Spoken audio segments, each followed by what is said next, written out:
Good evening and welcome to Spooky South Coast. Tim Weisberg here, along with science advisor Matt Moniz and psychic medium Stephanie Burke. And I'm going to pull those down right there. I don't think I fed that out to the stream. Sorry. I got caught off guard because we had a few less spots than I was planning because I was able to skip some of those. So I know everybody in the chat room on Spooky TV at SpookySouthCoast.com. It was in there anxiously awaiting the show. I tried to start the live video a few moments before, well, not a few moments, but like right around 10 o'clock, so that even when we have to play the news and we have to play some commercials, everybody gets to hang out in there and get acquainted and get the chance to say hi to each other. And I want to say hi to everybody in the chat room at Spooky TV at SpookySouthCoast.com. Love having all of you join us each Saturday night as we talk about paranormal topics. And tonight we will do that.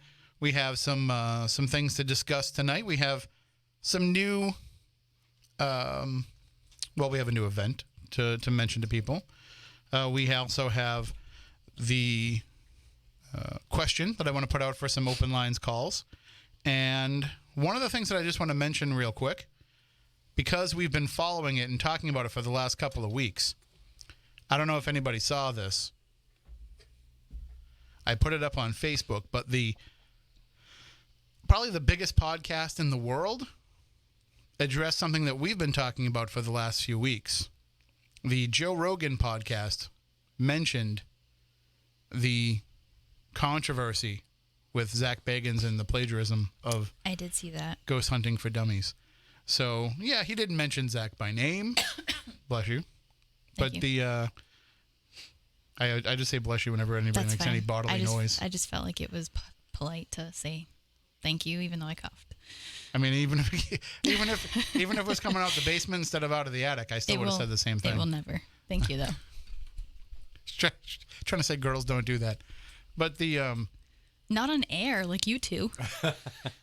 Listen, I have control over the board, so I can just pull it down and then let one rip and then put it back up. Nobody ever knows. If it's loud enough, it's going to come through our mics, too. And then if it does, you just tell everybody, oh, it was the chair. It wasn't me. It was the chair. Because That's it all sounds like a squeaky chair when it comes out over the radio.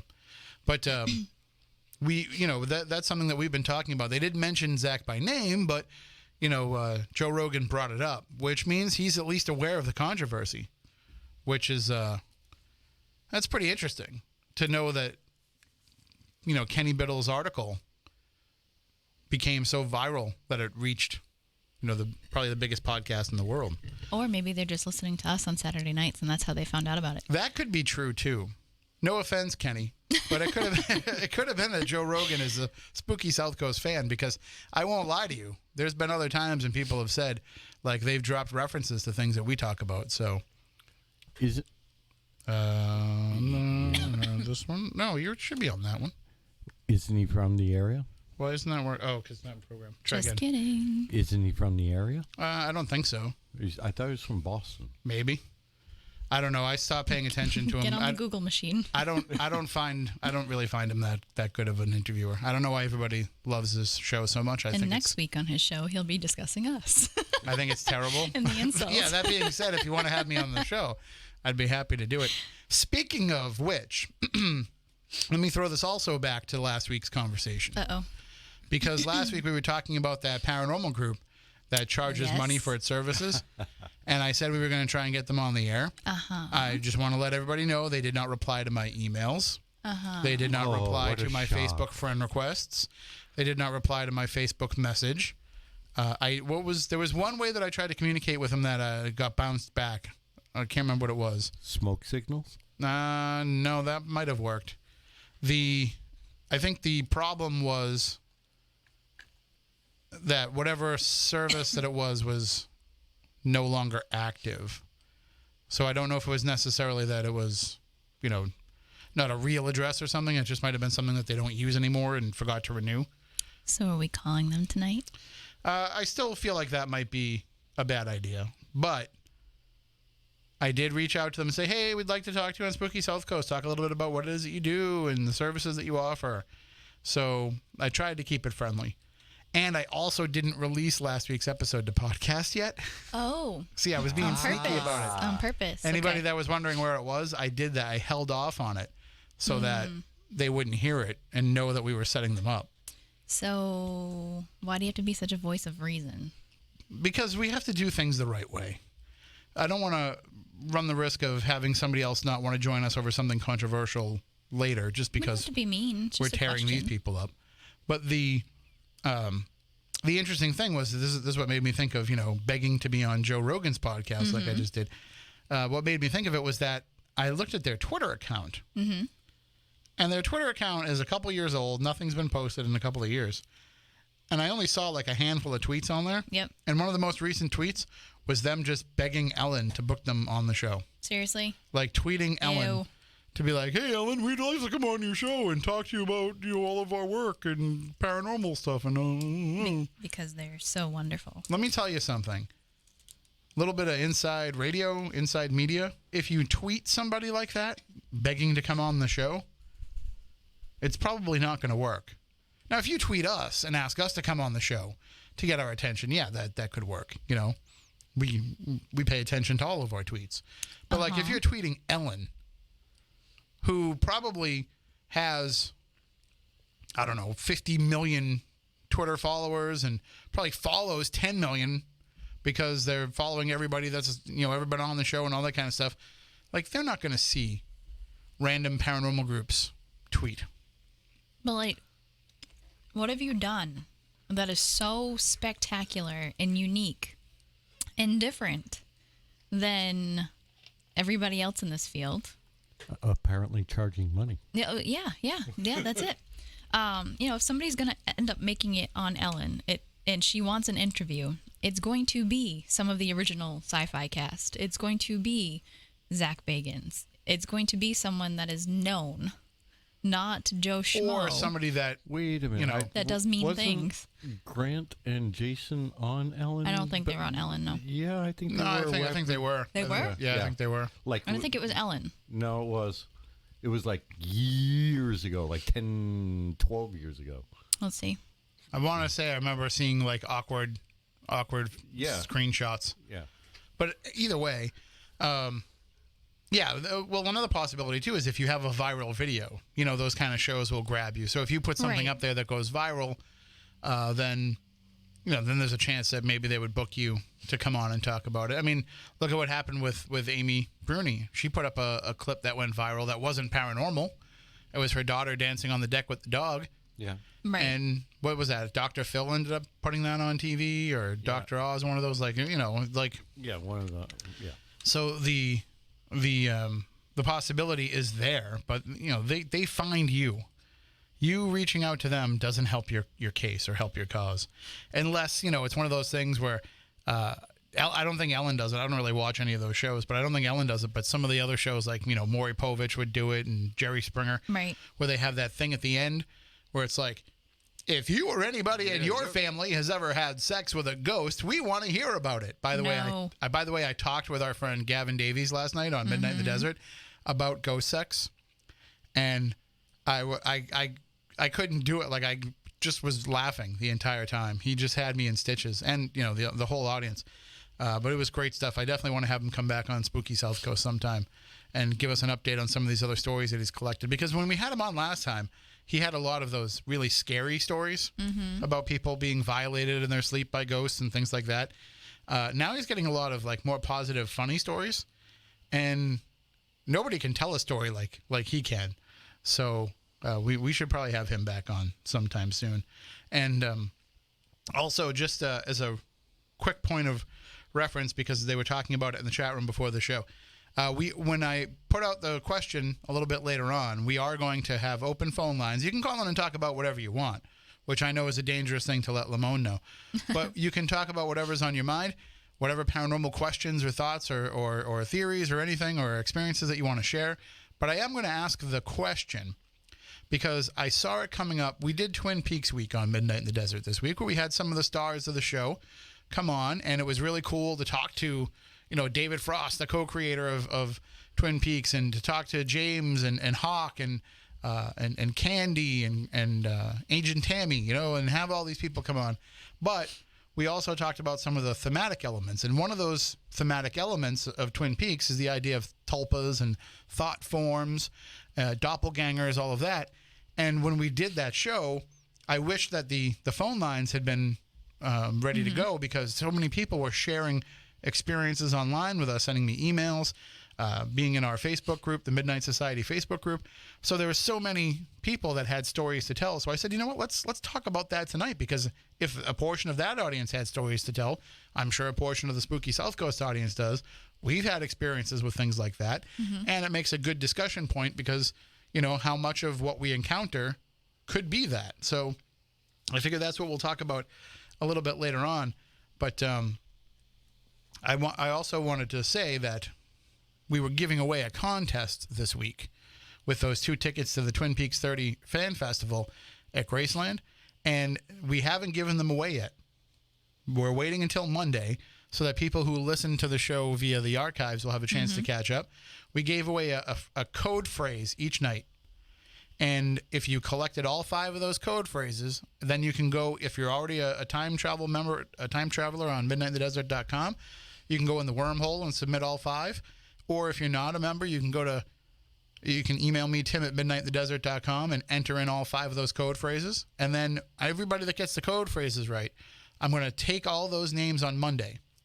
I'm going to enter them into a random generator, which is what I use to select contest winners here all the time and everything. It's totally above board, you know. And what I'm going to do is I'm going to do a Facebook Live video so that everybody can see, and on Facebook Live we'll select the winner of those 2 tickets. But the only thing that I ask is, if you want to enter, I feel bad having to say this, but don't enter if you can't get yourself to Graceland next month. Or in April. What's it, February? April. Yeah. So unless you can get to Graceland, because it does not include airfare, it does not include lodging, unless you can get there and put yourself up for the weekend, don't try to win, because then the tickets are just going to go to waste. You know, we want to make sure that somebody can go and use them and kind of be our correspondent there, and maybe collect some photos and audio and stuff that we can use on the website. So listen to the show, become a time traveler if you're not already, collect all those code phrases, and you could win. You guys can't win. Well, you could win. I'm not trying to win. You're not associated with the show, so you could win. Right. I just want to go. I mean, we're still trying to find out if they want to have me come down and moderate some panels or something. But as much as I want to go for the Twin Peaks stuff, I want to go for the Elvis stuff. I want to go there so that I can have like kind of behind the scenes access to Graceland and do a little investigation. You want to surf the TV while sitting in the jungle room, right? I may do that, but I think what I really want to do is I want to see if I can connect with the spirit of Elvis, because I did have that one opportunity that one time I used to do my Saturday morning show, and I would do every year on Elvis's birthday and every year on the anniversary of his death, or close to it, you know, whatever my Saturday show was that was the closest to it. I would always do like an Elvis tribute. And one day a guy calls up and says, "Are you going to be there for a little while?" "Yeah, I don't leave till about 1 or 2 in the afternoon." "Okay, I'm going to come down. Don't leave until I get there." "All right." And the gentleman shows up, and he has a brown paper bag in his hand. Uh-oh. And I'm like, "Oh, what's in there?" He's like, "Hold on, let me take." And he opens up the brown paper bag, and inside of that is like a shopping bag or whatever. And inside of that is a Ziploc bag. And inside of that is it's a scarf. And he says, "My wife went to see Elvis live in the 70s. And this was one of the scarves that he would, wipe himself with and throw out into the audience. And she caught it, and this is it." And he put it in my hands. And I was like, "Can I try it on?" And he's like, "Of course." So I put it and I'm like wearing Elvis's scarf around my neck. And I didn't even think to take a photo of it or anything, or, to see if I could have somebody else do it or whatever. And so it was just an amazing, and Elvis, it's not like he wore those scarves for the whole show. Oh, you went through dozens. Yeah, of them. they would hand him a scarf, he'd wipe himself with it and then toss it out to the crowd. That was what he would do through the whole show. So he probably went through 150 scarves in one show.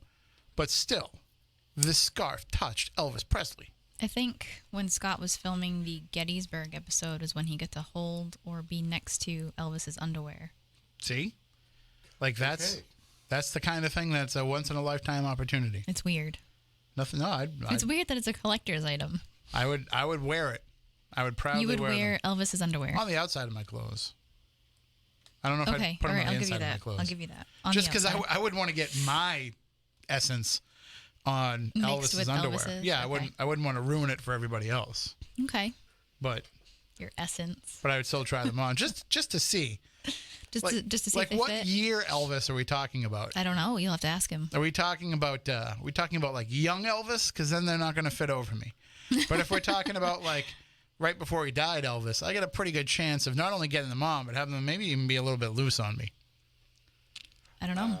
But then also, if they're right before he died, Elvis, I would worry about the Yeah. cleanliness of them. But I think anyway, they did have a stain. I think people do. I think people do. They overstate some of that stuff about Elvis's unhealthiness toward the latter days. I don't think it was as bad as people tell the stories about. I don't think he was crapping his own underwear or anything. I don't know. I mean, if he died on the toilet, at least we knew he made it to the toilet, right? This is getting weird really fast. All right. So I know that Yeah. we said that we were going to have an event announcement. And, and I've been getting some requests from people that have been asking about stuff going on. Like, is Spooky South Coast doing anything this year? And we will. Mm-hmm. The problem is just schedules are so weird right now and everybody has so much stuff going on that it's hard to really kind of pin stuff down and to say, oh, yeah, we'll be. And right now, like, I call Saturday sleeper day. Yep. Because I literally just sleep through the entire day. Poor Moni's like messaged me earlier, and I didn't respond to him for hours, and it's because I'm asleep. And I got up and I was like, I'm gonna watch TV now, and then I started watching TV and zoned out, and then I woke up and I was like, well, I want to start it again. And I got to the same point and zoned out again. Like it's literally fighting to stay awake on Saturdays. So eventually we'll book some stuff, but we do have something to announce tonight. Before we get into that, I do want to mention, because I didn't promote it before, but I will be at the Oliver House on March 7th for a special event that they're having there, a pro night that they're having there, but it's already sold out. So they didn't need me to promote it. They didn't even need to add me to it. I told them you don't need me there, but I don't know. They like to have me come by. And I don't blame them. I like to have you there too. I think they just wanna meet up at Charred Oak for dinner beforehand. I mean, it's a good thing. I'm not complaining. Anybody that wants to go there, yeah, I'll always go.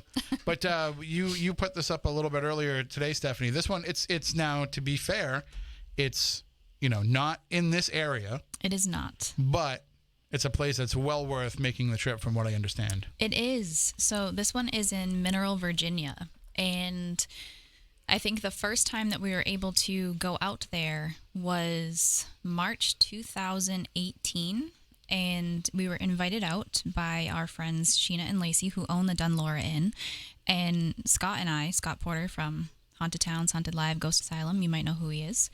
We were hired to go out there for an event, not knowing what to expect. This place was in shambles. It was, I hear. I just pushed him through was so like- that if you I said know that- anything I know if that you said noise. anything bad, he'd be able to defend himself. No, I would never do such a thing. You should have heard what she said before the show started. Right. Oh, I can imagine. I'm trouble. So anyways, we were able to go out there. This place was a wreck. I don't know if you remember it, or you can speak to it too, Scott, but like everything was falling apart. They were trying to repair it. They dumped, I can't remember how much money they dumped into it. They bought it for about, I think like $80,000 or something like that. It was a hoarder's house. How much did they pour into it? Do you remember? Oh, it was a lot. I want to say it was over $250,000. Ooh. And it is beautiful inside. It's very cozy, very homey, very, very warm, very loving. And Sheena is amazing when it comes to taking care of everybody there, making sure everybody has what they need. She's just like the perfect hostess. And we were able to go inside and investigate, and we weren't really sure what to expect. Walking to a place that was like half decorated, like I think like 2 rooms were done at the time. The rest of it, like the floors were still being done, walls were still, peeling. And we had some really phenomenal experiences there. And we didn't even know the history going into it. We were just like, hey, Scott knew them. He had met them. He's like, you want to come with me to Virginia? I said, sure, let's do it. And we had no idea what we were walking into. And we have had phenomenal experiences. We've been there a total of, I want to say, maybe 4 times. This will be our 5th, if I am counting correctly. I think it's 4 public times. Yeah. Well, I wasn't counting the other ones, but Yeah. Oh, she wasn't counting that time. She stopped just to use the bathroom. And we left, or we found Elvis's underwear on the floor, right? right. I just want to point out that I didn't see it. He mentioned in the chat room that it was young Elvis, but that the stains were the stains were in the front. Yes. I think they were post show underwear. Ew. Oh man, all that gyrating. Who knows what happened? Ugh. Yeah. So, anyways, No, you won't have to deal with any underwear though when you go to this event. no, we don't. No, not at all. No, only your own, because I'm not dealing with it. So, we've had some really amazing experiences that were, I would say, like accidentally public. We didn't mean for them to be as phenomenal as they were. We were just doing our normal everyday investigating thing. We've had experiences that have happened to us when we're alone in the house. My daughter, when she was 4 years old, had experiences in this house that had happened when it was just her and I alone, and I wasn't expecting anything to happen. So it's been really wild and really active and cozy all at the same time. So I have so many stories that I can tell about this place. Where do you want to start? Oh gosh, do you want to? Do we save the big one for last? Well, I mean, they're all big, to be honest with you. I think they are in their own way, but I think the apparition one that you're talking about, maybe we can save that one for last. Yeah, let's save that one for last. I think probably the story of your daughter, you and your daughter at the top of the stairs, and I think that one is really cool. It's an interesting aspect of it because you have an untainted view of something going on because she has no clue, what we do there or what's there. And I think that was a really cool story. So you can start by telling that one. So this was August this past year. Yes. You were off for the day, and I was there by myself. I didn't realize I was home alone. I always joked with Sheena and told her, like, do not leave me alone in this house. I'm never sleeping here. I'm never coming back. I've said that a few times. I sleep there all the time now. But I said, I promise. She used to get so upset with me. Please, please, please, promise me you'll sleep here. Promise me you'll come back. I said, okay, but never leave me alone in the house. So I was locked up in the bedroom that I was staying in.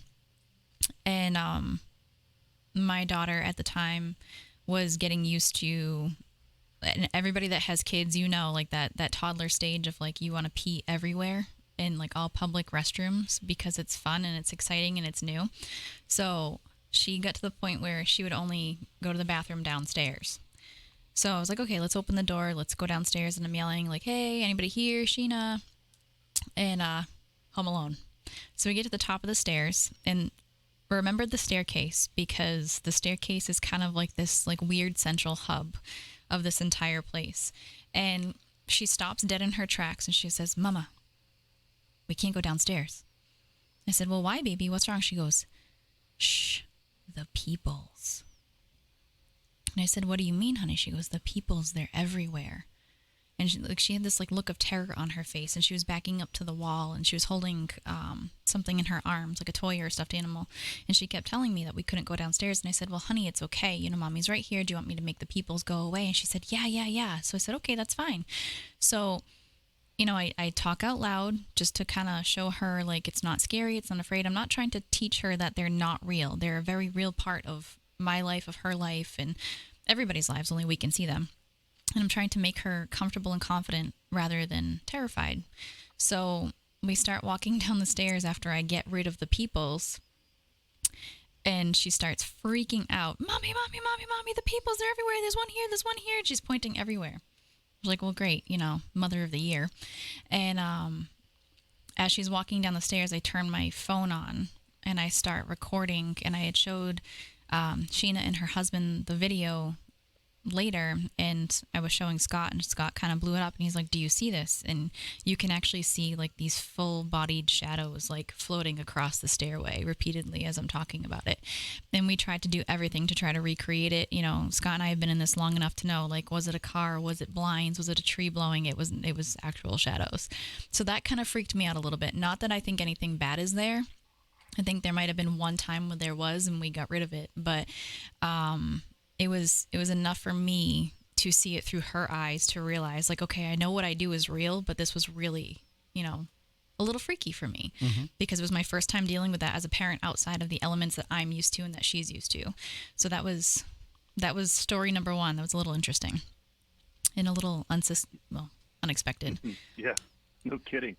But I mean, I think that anytime that you don't purposely introduce a young child to something like this, you know, Right. you don't expect it to happen. You don't do it on purpose. And then when it does happen, you know, they have this innocence to where if they're telling you something that corroborates something that you've experienced in the house, you know, or in the location previously, you know, that is an untainted view of what's going on there. So it was really a form of validation that was not planned to get something like that or to have something like that happen. But There was also that You know- other story of that child too. Do you remember that one? yeah, the pennies. Yeah, the pennies. The penny story is pretty cool because that was we weren't there. This was someone who was staying at the house, and I think the parents were downstairs talking to Sheena and Lacey, or Sheena and Tony, and they had a little boy. A little boy or a little girl? It was a little girl that was around the same age Little as my girl. daughter. That's right. And so she was upstairs playing or whatever, and she came downstairs and she said something about having pennies. She had a handful of And them. so just a handful of pennies. And so they were trying to figure out where she got the pennies from. And she said the little boy Yeah. gave them to her. Mm-hmm. The little boy gave them to her upstairs. So it was very interesting because there is a story that goes along with the boy and pennies, but I can't recall it right now off the top of my head. Well, she but said. I know that Sheena had talked about those the little boy and the pennies. Well, she sat down and they were asking every adult in the house, you know, where did you get those pennies? Did so and so give them to you? And she kept saying, no, the little boy did. So Sheena said, follow me upstairs. We're going to go see where the little boy is. Show me where you got them. And she said he came down for the light and he handed me the pennies. And then she looked Sheena dead in the eyes and she said, and then he crawled up the wall like a lizard. That's right. Crawled up the wall like a lizard. And So- that completely freaked Sheena out. So, that was the other story that surrounded children of that age. I got a question. Did you check the dates on the pennies? I don't know. We didn't ask. We weren't there. So, and I think when it happened, it was like we showed up like way after the fact. So, I'm not entirely sure. The change was But they don't leave the change change was anywhere. long gone. Yeah. I wish that we had an opportunity to check them and they'd all Right. been 1943 copper pennies. Right. That would have been wonderful. But we do know that the Battle of Trevilian Station happened less than a couple miles down the road, so there's Civil War history there. We do know that there's Native history there, and we'll get into that. But we also know that the house was built in the 1920s, and through research and different experiments that we've done, we've realized that the house at one point was a brothel and a speakeasy. And Which was verified by the mayor. correct, who lives 2 houses down. They knew that there was a bunch of them on that road, but they couldn't identify exact buildings that they were in, obviously, because at the time it was hidden. But we found a bunch of entertainment licenses for the home that covered things that they shouldn't have covered. And it was kind of this whole, like, controversy in the town and the politics of the town at the time. So it's been very interesting. We've had little things happen, but there's still big things. We've done EVP sessions. We had John Tenney there with us, and we did an EVP session. We stood in a circle, and every single person was to ask the exact same question to see if it would get a different response. And we had, I think, the third person in say, tell us the name of someone you love. And then the next person said it. And then the next person said it. So when we listened back, we heard George. Clear as day. The next person asked, and it said, my husband. And now everybody's freaking out because it answered twice. I said the weirdest part about that entire response is George was the name of not only her husband, but her son. So she verified which one she was talking about, which was very cool. Very cool.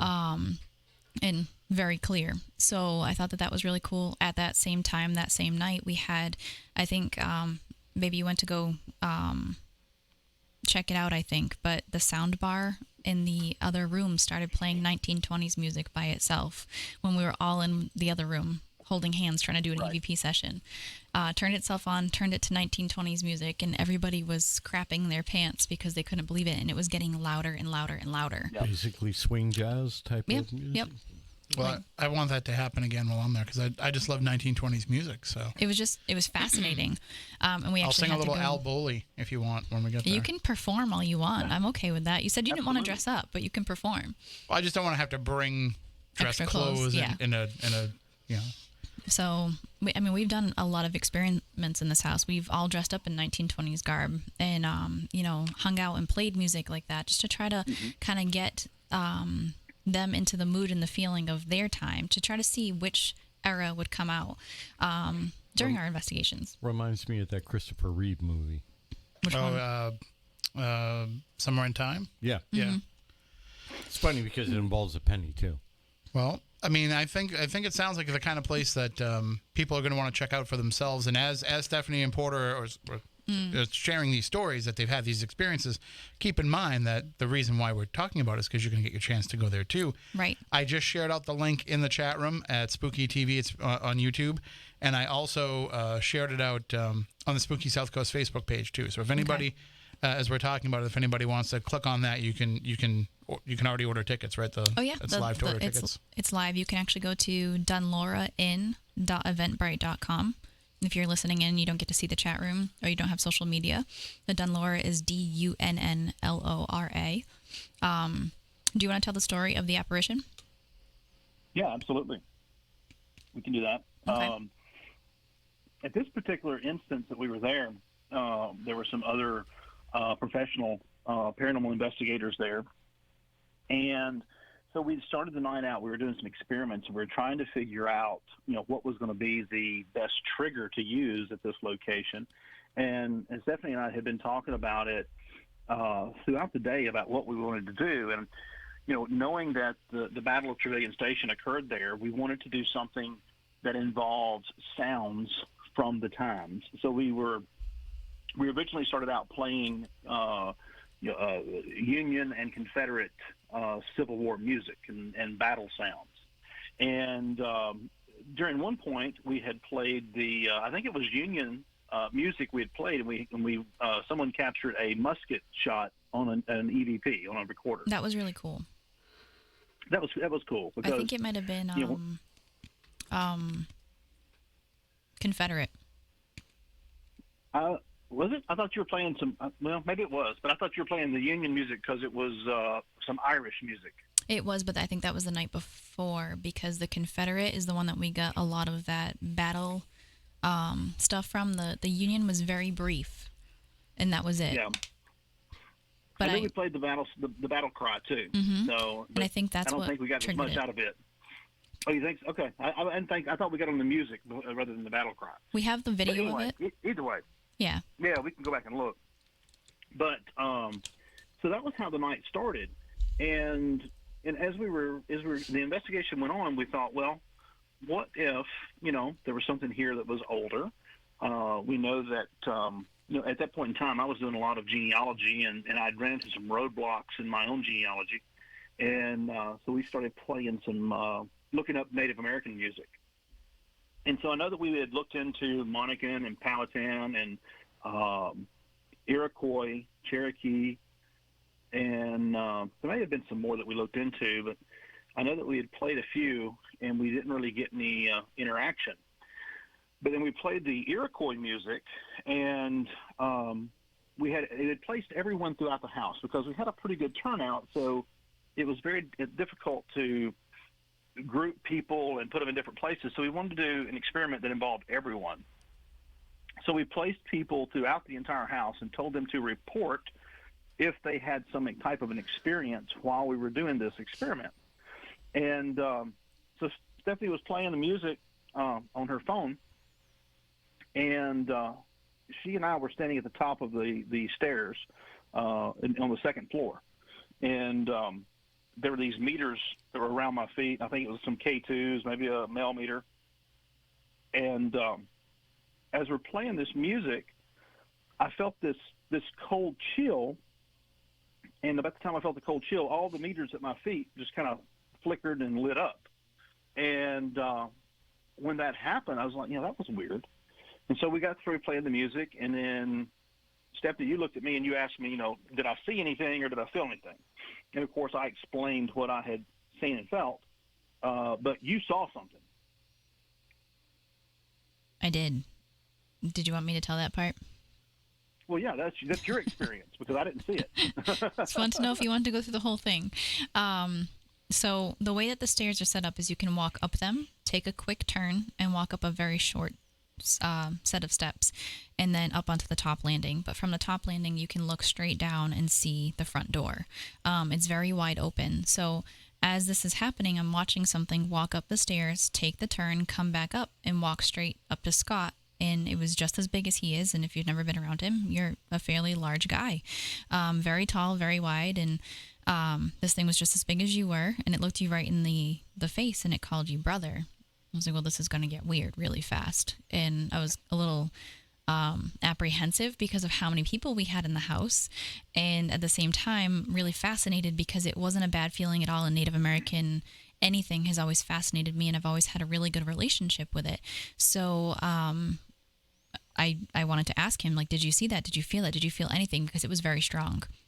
So we, at that point, I think I asked you, I told you what happened. And I said, I want you to go down to the first landing by yourself to try to separate you a little bit from everybody else, because at that point you had meters all around your feet, which people had just come and placed around you. And we had people like stuck to us like glue at that point because they wanted to be next to us when this was going on, just in case something happened. Right. So I kind of stayed with everybody else, but I asked you to walk down there Yes. and So see what happened. Right. And so I'm down there on this landing by myself. Everyone is positioned throughout the house. Now, on the staircase where I'm on, I am looking down the staircase, the long section of the stairs to the foyer, and there's a wall to the left of me, and on the other side of that wall is the servant staircase, and then there are investigators that are positioned on that staircase as well, and these are professional investigators. So, and then everybody else is all positioned around the building, and some are to my right and up on the other landing behind me in a room looking out of the doorway that went into the back room. But as I'm standing there, we start playing the Iroquois music again, and, we're just watching and waiting to see what's going to happen. And you can feel something building in the air. The energy is through the roof at this point. And as I'm looking down the stairs, I can slowly see this shadow start to develop and form. And if you've ever watched the movie Krampus, the shape of the Krampus, not the scary face, but just the shape, the hunked over back, kind of rounded cloak that's over the head, that was kind of the shape of the shadow as it started to form. And it got bigger and bigger and bigger as it was starting to walk up the steps. But now, as it walked up the steps, it's walking toward me, and it doesn't feel like it's something to be fearful of. It felt like it had something it wanted to tell me or wanted to share with me. But the feeling that the physical feeling I had was the tips of my fingers were just ice cold. And I'm a very hot-natured person, so I don't get cold. So if there is something that's like a cold spot or something of that nature, it really stands out to me. And so as it's coming up the steps, it's like we're having this moment, and the only way that I can describe the feeling of the energy leaving my body and my fingertips was that if you had a string inserted in the tip of your finger back up into your hand in each one of your fingers, it felt like it was pulling those strings out of my fingers toward itself. And so I kind of backed up to give it some room as it's coming up the steps. And as it's getting bigger and forming, I start to see these feather-like things come out of the head from under this cloak. It's kind of starting to develop a headdress, and there's a woman over top of my shoulder, that's in the other room. She's there because someone else made her come. This was her very first investigation, guys. Like, she had never done this before, so this was kind of like one of those things, like, oh yeah, I'll do it, whatever, it's gonna be fun. We'll see what happens. And she let out the most blood-curdling scream I think I've ever heard in my life. I mean, I thought she had been shot or stabbed. And when she did that, this shadow that was coming up the steps, it stopped, and it kind of turned its head and looked up at her, and then looked back at me, and then turned, faced the wall, went through the wall.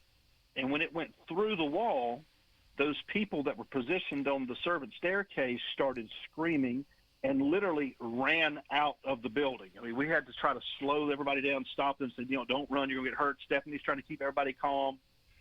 And they ran out of the building. And so as we're kind of collecting ourselves, the woman had screamed. It was her first investigation. I asked her, I said, what was it that you saw? And she said, that Native American, as he was forming, you could see the feathers coming out of his head. And it verified it to me that what I had seen, she saw as well. So she had that same experience. And when this thing went through the wall and everybody on the side took off running and screaming, they experienced something as well. Of course, they described it a little bit differently when it came through the wall, but it was still there. And shortly after that weekend, I was doing some research, and I found a document that a cousin had put together that had a name comparison on it that I had been working on in my genealogy, and it helped me to discover that I was actually a descendant of a Cherokee chief. So it was kind of interesting how all that kind of came into play all at the same time. So whatever was there, I felt like it really had something it wanted me to know or wanted to tell me. Sure. Well, we're up against the break here. But if anybody wants to pick up tickets to that event, again, we put it up on social media, and it's also dunlaura.eventbrite.com. Dunlaura in. And we'll give that again when we come back on the other side. So we are going to take a break for the news. When we come back, I just want to let everybody know what's planned for that event for the weekend, so that you can find out all the different things that are being offered. And then when we come back on the other side, we'll also throw open the phone lines, and you can share your experiences with us. We want to know, you can call in about anything that's on your mind, but we specifically want to know about your thought form experiences, your tulpa experiences, your doppelganger experiences, and we will include some of our own experiences that we've had in that regard, including some that have happened here locally as well. So that'll all be coming up when we return in just a few moments. Again, if you want to get those tickets, go to Spooky South Coast on Facebook. You'll find the link right there. Easy way to get it. We'll be right back with more Spooky South Coast in just a few moments.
Welcome back. Hour number 2 of Spooky South Coast. Tim Weisberg here, along with science advisor Matt Moniz and psychic medium Stephanie Burke.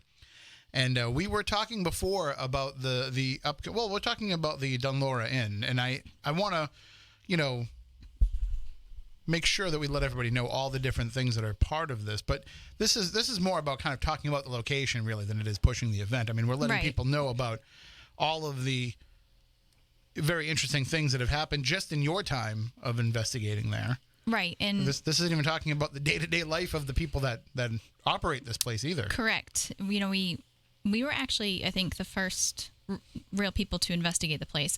Sheena and Lacey have been investigating for a little while now. They actually come with us across the country to help us with our events because they become like family. And we were the first event at the Dunlora. And since then, it's kind of been, either them doing their own thing or having us come out and do something. So we've fallen in love with the location, and the people that run it is the best way to put it. Sheena and Lacey have come with us to Hawaii during some of our really, spiritual trips there. So we've had quite a few experiences. It's always different. There's always something happening. It's never quiet. But we've tried a lot of different experiments here. We've tried everything from modern day ghost hunting, I would call it, with, the crazy equipment and everything like that. We've had people come in and do that. We've done old school, just straight spirit communication, what it truly was, starting from the beginning, trying different methods. Tim, I know like you and I have done this for years working together, different things that older spirits that are hanging around would understand. Like, you're not going to go to a place, especially in the New England area, where places that we've been from the 1700s, 1800s, where there's, no electricity, and you're asking them to push a button on a device. Like, they're not going to understand that. Right. Sometimes that's you have common to- sense. You have to sometimes break it down. And even switch up the language on things that you're using. Exactly. So it's not about, can you make the lights light up, on this device? It's more like, can you walk toward the color green? Exactly. And if you walk toward the color green, it'll change to orange, things like Or that. how many times have we heard a spirit say, like, you're banal? And Or- like, people don't even know what that means anymore. I also just realized as I was saying that out loud, what if we're dealing with colorblind spirits? Yeah, red Whoops. and green aren't really a thing. Whoops, sorry. We got to use different color. We got to use different stuff here. Just popped into my head as I was saying that. I was like, oh, wait, we've never taken into account if the spirits are colorblind. We haven't. Or can they see color? It's a great question. So, we've tried a little bit of everything here. I can't say that we've tried everything because we're always going to come up with new and exciting things. But this time around, Scott and I are going to start off the weekend on a Thursday, and we're going to have a little free event where people can come and talk to us about our health and wellness stuff and try a bunch of samples of the things that we are bringing with us. And it's something that we've never done there, and people are constantly asking us about our products and things that we do outside of the paranormal. So just come and hang out with us and laugh with us and hear about our stuff and try it for free. Yeah, there's some funky rules and restrictions about talking about this on the radio, Right. but you do have another business where you Correct. focus on this that the two of you are involved Right. in. So I mean, I can talk about it. I'm not sure if we can talk about it here. yeah, I don't know if we can. So we're yeah, it's gonna be fun. Come and hang out with us. It's on the link. And then Friday night is when the fun begins. Are you coming in Friday? You'll be there Friday. I think my plan is to arrive during the day Friday. Okay. We have to finalize the travel stuff Monday. All right. So we Friday night, I was told that I had to wait till Friday night to do the seance because our wonderful friend who we've talked about many times, Mama Cheryl, will be there, and she needs to take part in the seance, she said. So that's going to be a good time. The last time we had a seance there, now I've done table tipping. I've professionally done table tipping since, God, how old am I? So almost 17 years now. It's something that was passed down to me, and something that was familiar throughout my life. So I've done it professionally for a very long time, and I love it. And I think, Tim, you've been a part of me being in that element. I think, Matt, you've sat at a table with me before, so you know what it A few entails. occasions, yeah. I don't do it like everybody else does. Everybody else just thinks that it works a certain way, and that's it, 'cause that's what they see on YouTube. So I do it a way that was passed down to me, and it seems to work pretty well, but it does freak people out, and I kind of like freaking people out. It makes me happy. So we're going to do a seance. using the table, and this is your opportunity to come and hang out with us for a couple hours, and we're going to be communicating with your past loved ones or anybody that wants to come through and give a message. And Make yes, sure it's a sturdy table this time. it's the same table. It's very sturdy. It just has to continuously get reinforced. Okay. There's some glue and maybe some nails or screws in there now. Okay.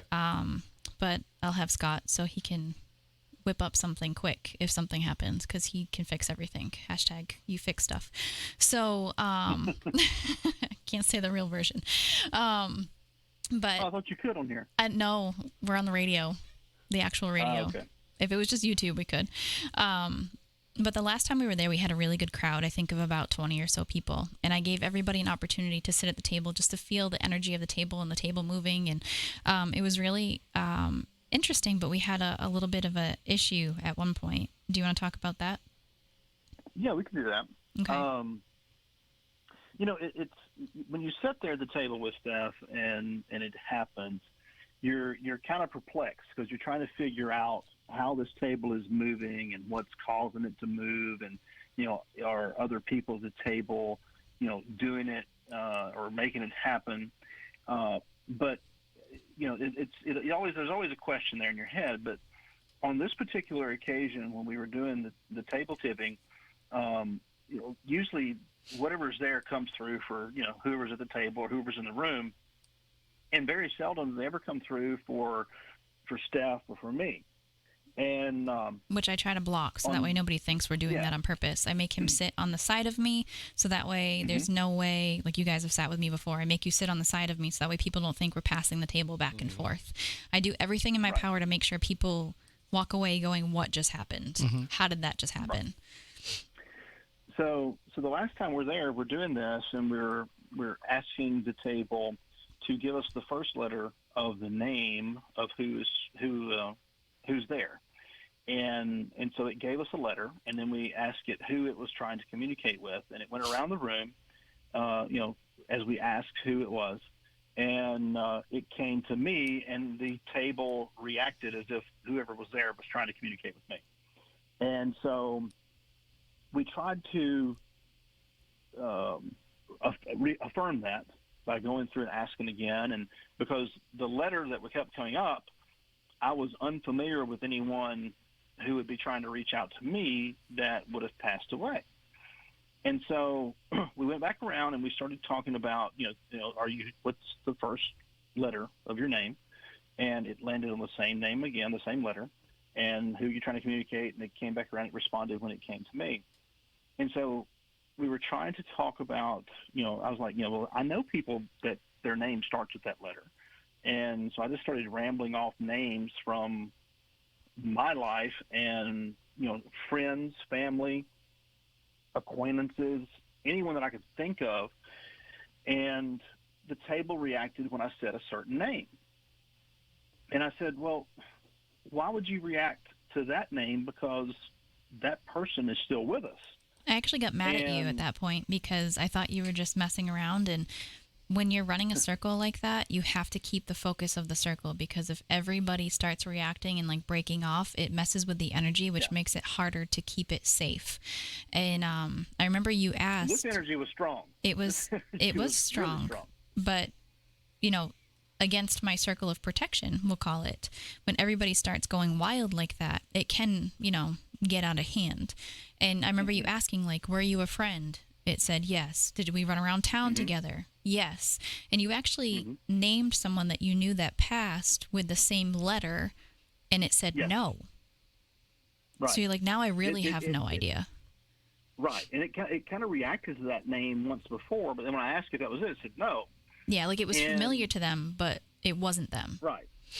And so, when you're sitting there and you're trying to do that, I don't know what prompted me to do it, but if how we get our information these days, used to people would pick up the phone and call you and tell you that so and so passed away or this person passed away or whatever the case may be, but these days we look on social media, and so I picked my phone up and I started flipping to my phone and I pulled up the name of who I was talking about. I started pulling up people's social media accounts, and I pulled up one of the social media account of the person who I had just mentioned, and I learned at that moment that he had passed away that weekend. Wow. And that day that we were doing this was the day of his Services. funeral. Yeah. Yeah. That's crazy. So it was a very, very interesting experience, and one that everyone there saw happen, because when I saw it and read it on social media, I just threw the phone down the table. And I was like, "Oh my gosh, look at this!" And I thought you were angry because I had no clue. because I had nobody no clue knew what whatsoever. happened. No one had any Yeah. idea what you had just read. You just threw the phone down. I was like, okay, now this is getting out of hand. Like, what's going on? We got to end this. We got to get out of here. So it was overwhelming. And I think it really Yeah. affected everybody in that room because they weren't sure how to handle that. They had never seen anything done like that before. And we did have one woman in the room who was very outspoken when it came to her lack of belief in me and my abilities, and her belief in what I was doing. She actually said out loud at one point, like, this is a load of crap. Like, to a bunch of people that are like sitting there trying to, connect with their past loved ones. And, she ended up saying to me afterward, like, she was not a believer walking in. She is now. She doesn't understand how it works, but because she was a very techie person. And we had a good conversation afterwards, but it was, very unnerving to have somebody in there, like, speaking out loud against you while this is happening. So, I know that you questioned table tipping previous to that, and you weren't sure how it worked, but you were open-minded. But when this happened, it kind of changed everything for everybody in that room. So we'll be doing that again. It was an extreme experience. I will have to say that, and one that I to this day cannot explain. So we're doing that again on Friday. If you So want to that'll- join us for weird, That'll total be on the weird. Friday, and then on Saturday, that'll be the actual investigation, Yes, right? we'll be doing a meet and greet with the three of us, a little Q&A, which ends up being a big Q&A at times, because I want people to get to know you, Tim, and how amazing you are. They might be sick of Scott and I by now, but, we answer any and all questions that people have, anything from our favorite food and snacks, because we love food here on Spooky Snack Coast, and, anything that they want to know about the paranormal or us. And Don't forget, by the way, for me to give you a box of those Swedish Fish candy canes. Oh, yes, I have yes. a box for you too, Moniz, if you want some. I'm all set. Well, then perfect. Then I have 2 boxes for you, Stephanie. But, and then you're also going to have some classes there too for Reiki if people are interested. Right. So we're going to be doing a Reiki 1 and a Reiki 2 certification. My Reiki 2 is for the people that took Reiki 1 the last time I was there. So we'll be doing a Reiki 1 certification while I'm there. And I'm kind of toying with the idea of offering a little thing on like an intro to past life regression because people were really into it the last time I went. So all of that is available if you go to the website again. yes, it's dunlaurain.eventbrite.com, where you can go to any of our social medias and find it there. And you can not only get tickets for, one, you can give tickets for all. Right. And I recommend doing that quickly because it's there's not going to be a lot of slots for this. It's going to be very Right. intimate. It is. It's going to be a very intimate weekend, and it's going to be really fun. Something that we've never done before. We're bringing new energy and new blood in, like you. We're going to sacrifice you. And then Now, normally Saturdays are my sleep days, right. so I'm going to. You never know when I'm going to be asleep and snoring, and everybody's going to think that there's something demonic in the house. That did happen to us the last time we were there. Someone did Somebody fall asleep snoring? and snore. Yeah, I mean, I can't promise that I won't. it's fine. But no, it sounds like a lot of fun. I've been waiting for a chance to get down there myself because I've heard you guys tell me all about how great it is. So that's available right now for people that want to get tickets. Porter, I look forward to seeing you down there, if not before. Yes, sir. I cannot wait to see you, man. It's been too long. Absolutely, and we'll cause some trouble. There's no way that we're going to get together and not cause some trouble. We always have to. Oh, there always has to be trouble. All right, so and you can be part of that trouble if you want. Just pick up tickets, and specifically put in the notes like I do not want to be associated with Porter and Tim when the trouble goes down, and that will give you Unless you want to. That's a legal out for you, so that you can't be arrested alongside of us. All right, thank you, sir. Have a great night. Thank you. You as well. Take You care. guys. Bye.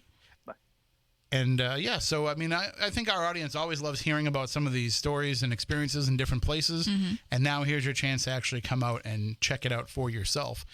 In the time that we have left, I want to throw open the phone lines. As we said earlier, it's open lines, so you can call in and talk about anything that you want. This is something that I know Didn't always work for us before in Spooky South Coast. If we had open lines, people wouldn't call in. Right. But the last couple times that we've done it, because we have such a great group of people that are listening live each Saturday night, that now, I think people do want to call in. So you can call in with anything that you want to talk about. However, I am going to put it out there because so many people were telling me during the week this week that they had Tulpa experiences, doppelganger experiences, all of that. I want to make sure that we throw that out there as a possible topic to call in. So if you've ever experienced what you thought was a Tulpa, which is, the Tibetan form of a thought form, but if you ever think that you conjured up a spirit with your own mind, if you ever encountered a doppelganger, and I don't just mean somebody that looks like you. Like, let's clarify that. Everybody has people that look like them. Nobody has more than me.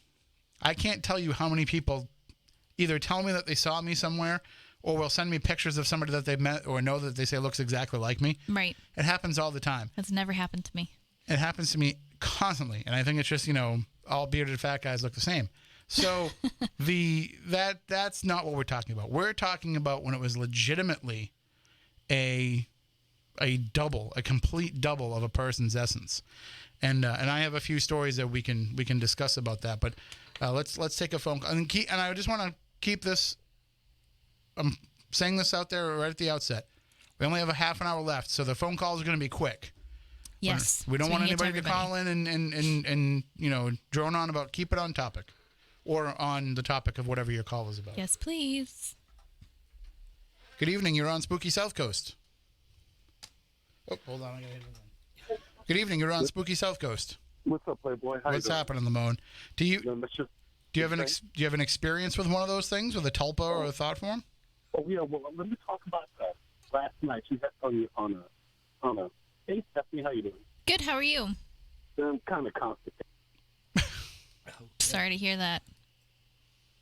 His phone cut out. It did. I swear I didn't even press anything. You didn't. Oh, well, hey, that wasn't me. Climb higher on the pole, Lamo. That's... Or on the showgirl. I didn't say stripper this time. Put her higher on the pole, and then you climb higher on top of her. Yeah. So that's... While he's trying to call back. So let me throw this out there. I think that, you were talking about having the repeated experience to investigate the Dunlore and Moniz. We've repeatedly investigated a lot of different places, including the Lizzie Borden house and, the Fearing Tavern and some of these other places. When you have the opportunity to really get into a place and go there repeatedly and have these experiences over and over again, you kind of get a bit of discernment about what you think is a legitimate spirit and what you think is something that we could just be conjuring ourselves. But I do think that a lot of these haunted locations that we investigate, we are experiencing things that people have made with their own minds. If you asked me that 10 years ago, I would have said, oh, no, that doesn't happen. But the more I encounter, because that's like the big question. We've done it. That's the big question, is people have said to me, like, how can Lizzie Borden, now that they investigate Maplecroft, how could it be that Lizzie Borden's ghost could be in two places at once? Well, I think she could be, because what does physics mean to a ghost? But well, you also have people that what's known as bilocate, living people. Astral projecting. Yeah. But it's also possible, too, that sometimes the experiences that people have with a spirit, especially at a place like the Lizzie Borden house, it's not really Lizzie Borden. Mm-hmm. It's them kind of projecting what they think the spirit of Lizzie Borden would do or would be like, or any of that. And this happens in a lot of places that we go to. Or my thought of what tulpas actually are is something that comes calling and crawling because you reached out to it. So it's decided, okay, I'm going to play the role you want me to. Well, Or... to some degree, although with tulpas, it has to be, kind of by definition, it does have to be something that you've conjured and created. Right. But I do think that happens with a lot of these where you're dealing with... a doppelganger. Yeah. It could be anything, and it's coming to play that role. But we've had that happen, I think, in a lot of places where, and I don't mean just we, I mean people that go to and visit haunted places. I think that that's happened quite a bit because, it's the George Washington's ghost phenomena, where you go to a place and you know that George Washington stayed there at some point, because obviously he stayed at every bed and breakfast all across New England at some point. But so because you know that he was there, it's always the most famous ghost associated with a location that we think that we're going to encounter. You know, if you go to the Oliver House and you don't know anything about the research that they've been doing there, and you just know the story of Benjamin Franklin, then when you go there, you're trying to communicate with Benjamin Franklin, and that's probably not going to happen. But you don't know about all these other spirits that they're in communication with regularly. Right. So it's always, you know, the most famous ghost associated with a location is who people expect to encounter. And when you don't encounter that ghost, maybe we kind of conjure that up and project it out ourselves. Especially, this happens a lot around here, and I'm sure it happens a lot, you know, in Virginia and in that area as well, where you'll find out a place is associated with the Underground Railroad. And then you'll be dealing with spirits that seem to be the spirits of slaves that were hiding there as part of the Underground Railroad. Now, let's just go, and we have to like kind of make some assumptions when we're talking about this. So let's just go with the idea that a spirit can choose where it's hanging out. Do you think that the spirits of slaves would hang out in one of the stops on the Underground Railroad? It depends. If they had the free will to go where they wanted, that would not be the place where they'd want to go. Yeah, because it was just There's so many factors. yeah. Just looking at it from this basis, if you were a slave running away, you were stopping at a house in, well, the Oliver House has. I have to say, in all the places that I've been, the Underground Railroad is more preserved up north than it is down south.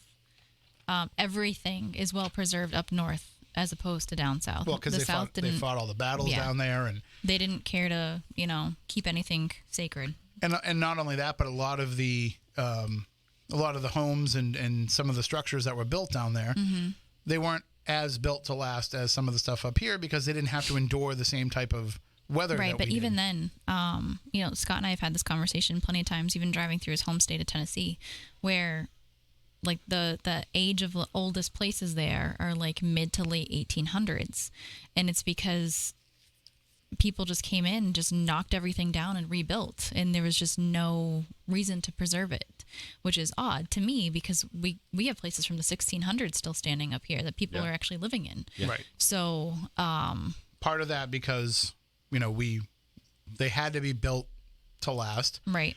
And so, like, when they say, oh, it's an old house, but it has good bones, like, a Right. lot of older houses in other places don't have good bones because they realize, like, we're going to build this. Eventually, we're going to knock it down and build a bigger one, or we're going to expand it, or all that. Whereas opposed to up here, it was a little bit different story. You wanted to build something that was going to last. But Well, keep in mind, down there, they tended to recycle the materials used that were We do in that the up old- here too, though. Yeah, It's a serious problem everywhere. But if you're a slave escaping from the South and you're trying to get to freedom, the place that you stopped in, when you stopped in Middleborough, Massachusetts at the Oliver House and you were, hiding there from the people who were looking for you, that was not a pleasant experience for you. You were probably terrified, and it's probably the last place that you'd want to revisit if you were dead and you had control over that. So I think that a lot of these Unless it was a good place that they stopped at, a place where they treated them nicely and fed them. I still don't know if I'd want to stay there, though. Well, okay, so without bringing it, I tried to go as far as I could without making it personal, but the house that I grew up in is part of the Underground Railroad. The panic room is still there. I call it a panic room because that's what people would know it as now, but the wall actually comes down and you can see where they hid them. There was a woman there who still was in the house who was associated with the Underground Railroad. And even though she didn't have to stay there, she always told me that I will stay here until all of them are free. Well, but that's something that has a reason and has... Correct. So I I'm not had saying... to eventually tell her, like, it's okay. Like, it's over. And you can go if you want to. And then she told me that she had stayed there for so long. The other spirits that were in the house that weren't even necessarily part of the Underground Railroad, but that she was aware of, she wanted to make sure that they got to where they were supposed to go before she went. She was a very selfless person. So it took a little while to let her realize that, like, I got it from here. You can go. And so there are reasons why they do stay. And I'm not saying that can't happen, but I'm just saying there's no way that every stop on the Underground Railroad Is is haunted still because of haunted it. by the spirits of the slaves who were there as part of the Underground Residual, Railroad. maybe. I mean, even, but you know the difference when you're investigating. Correct. You figure it I out do. pretty quickly. No, but anybody does. I think anybody does pretty quickly. If you're going to a If you place know and what you're repeatedly doing. investigating it, Most people just go in one night and never come back. We know that. I'm going with the benefit of the doubt. Yeah, but the people that run the place will What if see it's these people that come through and get an idea of what's going on. But again, my point is we're trying to explain too much stuff away that takes away from the bigger point of that not every place will have that, but they still report having that activity. Well, it's because that makes them money. You're getting into a whole other ballgame. No, that's not what I'm talking about. I'm keeping this pure. Okay. I'm taking everything at the purest sense of it. And that would be, and I think that would be because when you tell an investigator that a place was used for the Underground Railroad, they're going to expect that that's what they're going to encounter. And so you will create an Underground Railroad ghost. You could. And I think that that's what happens in a lot of these places more often than not is we start going into them and projecting the idea of these ghosts. We create these thought form ghosts of some of these locations. That doesn't mean that that's always the case. And certainly when you are investigating and you're picking up stuff that you didn't know, and Stephanie, Moniz, I know you both had this happen to you plenty of times, where you learn things on an investigation that you later verify through research, but that you didn't know when you were investigating and encountered. I'm not talking about those type of situations. There's a lot of times when we go into a place with a narrative already in mind for what the haunting is, that creates the ability for us to be able to fill in that narrative with ghosts that we would make ourselves, which, by the way, I still think is pretty damn cool. It's just as cool to me to think that we're doing that as we are actually encountering the spirits of dead people. But so I think that can be an example of some of the things that we encounter, especially in, historic haunted places. It's going to be really hard to use that example when you're sitting in your house that you just bought and you encounter the spirit of the person that used to live there before and you have no idea who she is. But then you find a photo of her later and you're like, yep, that's the lady that walked through my living room. Obviously, that's a whole different story. Or if Stephanie's communicating with them and actually, having a back and forth and seeing them and all that, that's completely different. But I'm just saying that this aspect happens. And it happens more than I think people are willing to admit. So when somebody says to me, have you ever encountered a thought form? I have to say, well, yeah, I have to just work on that assumption. In addition to the fact that we have actually created ghosts. I don't talk about this much, but I put an urban legend out there one time as an experiment. That wasn't exactly true. That I had to keep quiet for a long time. Kind of just made it up, put it out there just as an experiment to see what would happen. And people encounter that ghost. Nobody knew there was no ghost. I made it up. Well, I knew. But I put it out there because I wanted to see what happened. But that's almost 10 years ago. I didn't claim, by the way, just to be fair, I didn't claim that I encountered this ghost. I didn't lie. I just said there's a legend of a ghost that is seen in this location. And if that's not a lie. There is a legend that I made up. Mm-hmm. Well, there are ghosts seen in that area. We're not going to reveal where it was because I will never reveal where it is. But you're talking this specific. Yeah, I remember that. So it's fascinating to me that Now, do you I did think that. because of the area, they might have seen something walking by and assumed it was that ghost? Or did they give specific details that made you believe that it was that ghost? The details usually sync up with the details that I put into the legend. Okay. But I also don't discount the possibility that I could have completely made up a legend that also just happened to be true. That I accidentally picked a spot Interesting. and a description Right. that plays out because Well, the other thing, it too, makes sense. Is like, I've never come across a thought form. And I'm different. I can see, hear, and communicate with spirits, yes, but I see them physically. I have never physically seen what I consider to be a thought form. Everything that I have physically seen and communicated with has had a complete full story to tell that is validated by historical documents. So, what do they look like? I think that we create it to look just like what we would expect the ghost to look like. Okay, so the three of us go out on a ghost hunt. There's a thought form that's created. What you see, is it what you think it is? Or, like, would you see the exact same thing that he's seeing? Or would you see your own version of it?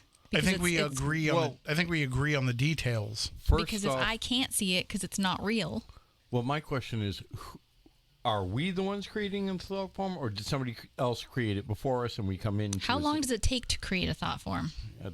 It depends. This is getting deep. Yeah. I mean, we did a few years ago at SalemCon. Excuse me. A few years ago at SalemCon, I did an abbreviated version of the Philip experiment, and we were able to make communication with whatever it was that we were creating. Now, I think the Philip experiment was over the course of a couple of weeks, or maybe even a couple of Yeah. months. You're talking the Rhine Institute. No, the Toronto for Society of Psychological Research. Yeah. Where, I mean, for those unfamiliar, in the 1970s, they got together a cross section of society, like a housewife, a doctor, a lawyer, all these people. They brought them all together, and they said, we're going to create a ghost. And we're going to create the backstory for a ghost. And so they created the story of this, I think it was like a 15th century nobleman named Philip something or other. And they created his whole story about how, he lived and he fell in love and he couldn't be with his love for whatever reason and killed himself. Like, they made this whole story up. And then what happened was they spent the next couple of weeks trying to communicate with that spirit mostly through seance techniques, Yep. Ouija boards and seances, and basically what they would have thought was paranormal research of the early to mid 1970s. And so in all those different ways that they tried, they were able to make connection with this spirit, but it was a person that had never actually existed. So it would be the same thing as if, I wrote a fictional novel and said, I'm going to try to communicate with the ghost of Holden Caulfield. Like, there is no Holden Caulfield. It's a character that was made up for a book, but we're still able to communicate with him, and he's telling us that that's who he is, and is giving us verification of the backstory that we totally fabricated. So it worked, and it has worked in other experiments since. So, I have always put out there to people that spirits communicate telepathically as well, especially when I'm doing a table tipping seance. I've had people have full-blown conversations just thinking a question, and the table answers perfectly every single time. And I like to do that because not everybody at the table, including myself, knows what's happening, and the table's answering correctly, and it really freaks people out. I've been able to communicate telepathically with spirits forever. I know that it is a thing. I know even you have said Bigfoot telepathically communicates. Aliens, same thing. So if that ability is out there and spirits have that ability to do that, or even elementals or different, spirit forms, we'll say, how do we know that during the experiment you just mentioned that some other spirit that's bored, or an elemental, or anything of that sort, doesn't have to be what people think a ghost is, something otherworldly isn't coming and answering those questions related to your thought forms? And it entirely is possible, because it happens all the time where, we say, that's not Lizzie Borden that you're talking to. Right. We know that because we've been there. Right. Like, we can, I'm not saying that Lizzie Borden isn't But there. I can see that thing. I'm just saying you're not talking to her in this case. Right. Like, usually when people come and Colleen's in the chat room, I'm sure she's experienced this in all of her years of working there, when she was working there, that, Lizzie Borden comes around, but also other things pretend to be Lizzie Borden because it knows that you're paying attention. Right. So, or Andrew Borden, yeah. yeah, I mean, I've experienced her 2 times in the decade plus that I've been in that house. Twice. well, And they've been really strong and interesting interactions. So the other times, the thing in the basement. yeah. So there's, a lot of that happens. And I shared my doppelganger story the other night on Midnight in the Desert, and I know that I've shared it here before, but it bears repeating because it is something that is, first of all, freaky as hell, but also something that I've never had happen except for this one time. But if you talk to a guy like Keith Johnson, he'll tell you, oh, that happens all the time.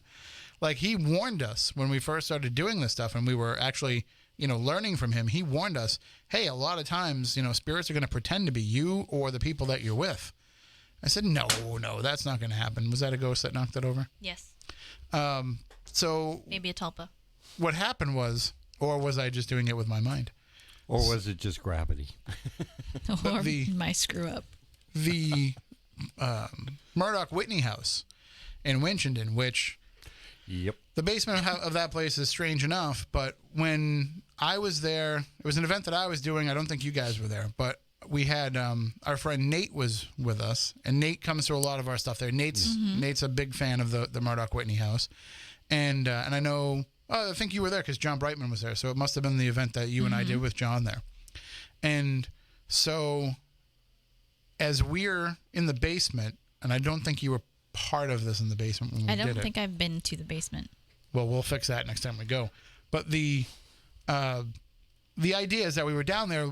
We wanted to see the shadow people because Moniz and I had already had experiences down there with these peach pits kind of apporting out of nowhere and getting thrown at us. Yep. And we've seen shadow figures down there all the time. So we said, we're going to try and watch for these shadow figures. Now, what I did is I had everybody turn, and there's windows in the basement. So in the back, yeah. in the back and in the front. So the traffic that comes by will create, shadows in the room. So the angle that worked where that happened the least was by facing what I'll call the back end of the basement. So I had everybody stand and face the back end of the basement, which the area where we got the peach pits thrown at us. Yeah. So I said, let's all kind of stand and face that back wall. And I want everybody, I was on one side in the front of the group, and John was on the other side. When I say the other side, it's because this basement is a big, wide open basement with, actually there's a couple of rooms, but the space we're in was a big, wide open space. But they keep a bunch of stuff in the middle of that space so that people can walk around, but they still have storage. And There's also the boiler thing that's there. yeah, and there's some pipes in the middle and everything where people could trip. So that's why they keep all this stuff in the middle. And so on one side of the pile of stuff, I'm standing, and then on the left side, and then on the right side, John's standing. And we told everybody to stay behind us. So we wanted everybody to be behind me or John, just because we wanted to make sure that nobody went and got in the way of what we're trying to watch for shadows, because then everybody gets mad and like, get back there, you jerk. You made us think it was a shadow person. So everybody's standing there. We're watching. We're seeing the shadows form. We're seeing them move back and forth, the usual kind of stuff. All of a sudden, Nate, who's standing right behind me, says, Tim, what the hell? And I would clean that up for radio. I said, wow, what's going on? He goes, why did you just turn around and stare at me? That was so freaky. It's like, I didn't. I've been looking at the wall and the shadow people the whole time. He goes, no, you just turned around and you stared at me, like right in my face. It's like, I did not. I did not do it. And then on the other side, it was Susan, who was standing behind. Brightman? I'm sorry? Was she standing behind Brightman? Behind Brightman, yep. And Shari was there, and she thought Shari did the same thing, that Shari turned around and stared at her. And Shari didn't do that, and it freaked her out. So we actually had to end everything that was going on because Susan got so freaked out by it. But they both described the same thing. It looked exactly like us, turning around and staring at them, kind of taking the place of where we were, too. Because there wasn't a matter of like, oh, why is Tim standing in front of me looking one way, but also looking at me the other way? It kind of replaced us in space and turned around and looked at them. So the way that they experienced it, and the way that they explained it, it sounded to me like it was, my assumption was that whatever energies was down there was literally copying who we were and then turning around and staring at these people. I think that was the same night that you guys were in the basement and everybody went down there because it was the end of the night, which is when I think this happened. And Scott and I and a couple other people were on the main floor, and we were upstairs, like on that first floor when you walk up the stairs, and we heard everybody super loud. Just all this loud conversations, a little bit of music, but a loud conversation. And we came running down the stairs because we thought that the next group was coming over from the John Morse house. Is that right? Isaac Morse. Isaac Morse. John Morse is Lizzie Borden. We were just talking Lizzie's about. uncle, yep. So we're like, oh no, the group's coming. We have to come. We came rushing down the stairs, and there was nobody there. So that was a really cool location as well. I actually just saw another paranormal team posting about that. about that location, saying they can't wait to come back because it's just so incredibly haunted and there's bad things there. And I'm like, whoever, Bad? yeah, I thought it was interesting because Yeah, I mean, well, it's getting a reputation now because certain people have investigated there and like they're trying to sell tickets and it's becoming one of those places. And I hate to see it go that way because we were some of the first people in I don't know if that's necessarily the case. I don't know if it's necessarily that they're trying to create a story of it being bad. I think that there's a lot of stuff that happens there Yeah. that if you don't understand what's going on, These are people that should understand. you're going to perceive it as bad. These are definitely people that should understand. But I don't know if it's necessarily they're the ones that are experiencing it or if it's that when people are saying this is what I experienced and telling these group leaders. Well, the reason I bring it up is the next time we go back, will there be tulpas? Well, maybe. Will we experience something that we've never experienced there before? Because bad things have happened there, but we've never encountered anything. Right. I mean, while they were alive, I should say. It's not. I mean, there's not an overwhelming negative That's history. what I'm saying. What's been left There behind? is in the Morris house, but we can't talk about it. That's what I'm talking about. Well, in the Morris house, I might feel a little bit differently, but in the Murdoch Whitney house, Nothing. I've never had anything negative. It's been pleasant, but it's been. active. I could see in some cases how it could be perceived as bad. What? Because you have objects being hurled at you? I mean, And it like wasn't peach that. pits. Yeah, and that's what I'm saying. It was more Peach pits. playful than Yeah. anything else. that I did. I had. I went and did a Ouija board session with somebody who had never used a Ouija board before I feel like your weird stories always start out like this. in the basement of the Murdoch Whitney house, and as we were doing the Ouija board, what comes through but Zozo. Yeah, but I feel like that always happens. And so I said to her, what's going on? Like, why are you doing this? Come on. Like, I thought you were going to take this seriously. She's like, what are you talking about? I was like, why would you do Zozo? And she's like, what's Zozo? I have no Zozo's idea. happened to us at Lizzie Borden's too, though. Well, I know, but I'm just saying, like, as an example, like this happened. And so she didn't know what it was. So Right. I thought she was just pulling my leg, but I believe her and I trust her. She's a very trustworthy person. Right. So when she said she had no idea what it was, I was like, okay. So now we understand that just happens. But the common average person that only knows Zozo from watching Ghost Adventures, that happens to them. I didn't even know about it until you told me about it. They freak out. Next thing you know, they're burning the Ouija board in the backyard because Right. they think that they just encountered a demon. Well, the reason I brought it up is because we do go there at least once a year, usually.